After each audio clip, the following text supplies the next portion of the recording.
One of the biggest takeaways from this game and his decision to go for it on fourth down, field goal territory with over 9 minutes left in the second quarter. Denver ended up turning it over on downs in a game that ended 10-7, the final score. So here is Sean Payton after the game on that decision. There's always regrets. I felt like, here we are 4th and 1. We felt close enough that, and it's also a call you make based on the team you're playing and how what you're watching on the other side of the ball. So yeah, there'll always be second thoughts. Now, we could pick apart all these plays, and obviously that's our job to do this the day after it happens. But when you look at that field goal, obviously the weather in the second half of the game had a big impact on the final score and the ability to make plays. Do we have an issue with Payton not kicking a field goal there in the second quarter? Go ahead, S.A. A slight one. A slight one. Because, you're going up against a Patriots team that's allowed 8.7 points per game in the playoffs. Their defense, they've been neutralizing a lot of offenses. We understand that. Not that the Chargers or the Texans offense is anything to brag home about, but the bottom line is you did what you were supposed to do, and you did it exceptionally well defensively. So knowing that there was a New England Patriots team that you was going against, anticipating that this was going to be a low-scoring game, you got to take points where you can get it. The one thing that I will say that gives me a reason to be a bit skeptical is only if this is the case. Did you have any clue whatsoever that the weather was going to be like that in the second half? Because I don't know what the meteorologists out there were saying, what they were anticipating. Sometimes they make these kind of predictions. Sometimes they're wrong. Sometimes they're right. I'm wondering how much knowledge Sean Payton had about that. Were you expecting inclement weather to be a factor in the second half the way that it was? But, other than that, like I said, I get where he's coming from. Of course, you have some regrets. In hindsight, you look at it and you say he should have, but it wasn't like it was the most egregious decision in the world. I love the aggression by Sean Payton. I think it's the right call. If you go up on the New England Patriots by 14 points, they ain't scoring 14. If you think about not getting it, do you believe they can drive 85 yards and score a touchdown? Do you believe they'll even get 50 and kick a field goal? You don't, and they didn't. And so I don't have a problem with that. I like Sean Payton's aggression. I just feel like he made a grown man decision with a little boy mindset. And what I mean by that is that's not the play. The play to get 4th and 1 should be a play of physicality, should be a play where you give yourself some sort of creativity. This was one of the more easily dissected plays in Sean Payton's playbook, whose playbook is extremely deep.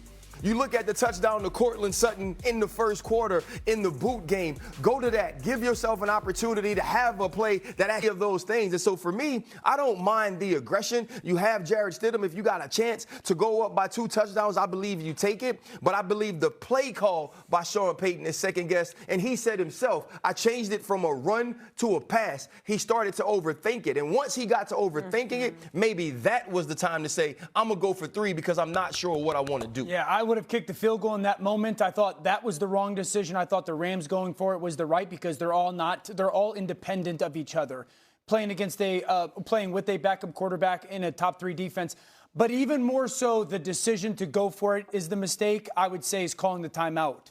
Because the one thing that I don't want to do against a well-coached team is give that well-coached team the opportunity to talk with the coaches again. Because if you watch the play, it's very clear that New England knows this is likely happen. Like, you could watch the outside defender step down. He's got vision on the back coming out, and you're like, oh, I know the play. You could watch Milton Williams step down and go out. And so I would have kicked the field goal, but I certainly wouldn't have called that timeout and then went about going for it on 4th down. If I call that timeout and sit there and go, I ain't giving Vrabel the chance and Zach Kerr the chance to prep their guys with our likely play, I think that's a miss by Sean Payton. This is the same guy who calls an onside kick to start the second half of a Super Bowl. He has always been one of the most aggressive 4th down play callers. He is who he is. He was going for that. He was going to try to put the nail in that coffin there when they had the opportunity. They don't. I do find it interesting league-wide because whether it was Dan Campbell going 0 for 5 on 4th down attempts against the Eagles on a Sunday night, whether it was McVay last night, whether it's the countless times people are saying, just take the points, take the points. If the pendulum will swing back in these coaching circles, now that the kickoff gives you the ball at the 35, like, do you just take the points? Because it seems like every game is being decided by a field goal or less.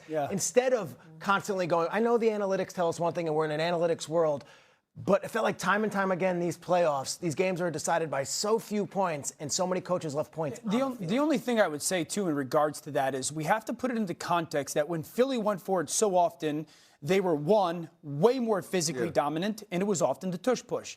Detroit, way more physically dominant, so they could run it. Washington, they had a quarterback that was just hot and wildly special. And so that's why we can't just say, well, everybody, no, you're not everybody. You're not the Eagles, the Lions, and or Jaden Daniels and the Commanders. So I do think we've lost vision of that. Like, Denver is not the physically dominant I would love for the analytics crowd, the go for it crowd, to like do a playoff, do an actual case study and see if going for it on fourth down actually worked the way that everyone always says, go for it, go for it, go for it. I don't know if the pendulum swings. Yeah, right. Well, this game obviously was decided by 3 points. The Rams-Seattle game was decided by 4. Nonetheless, we do have our Super Bowl. We'll discuss this at length more going forward. Coming up next on First Take, Sam Darnold has silenced the critic, but does he have to win a Super Bowl now in order to fully change the narrative around him that has followed him throughout his career? Plus, is Mike McCarthy really the right coach to succeed Mike Tomlin in Pittsburgh? Someone here a little depressed about the move. Depressed is a strong word, but a little bit. Depressed is very strong.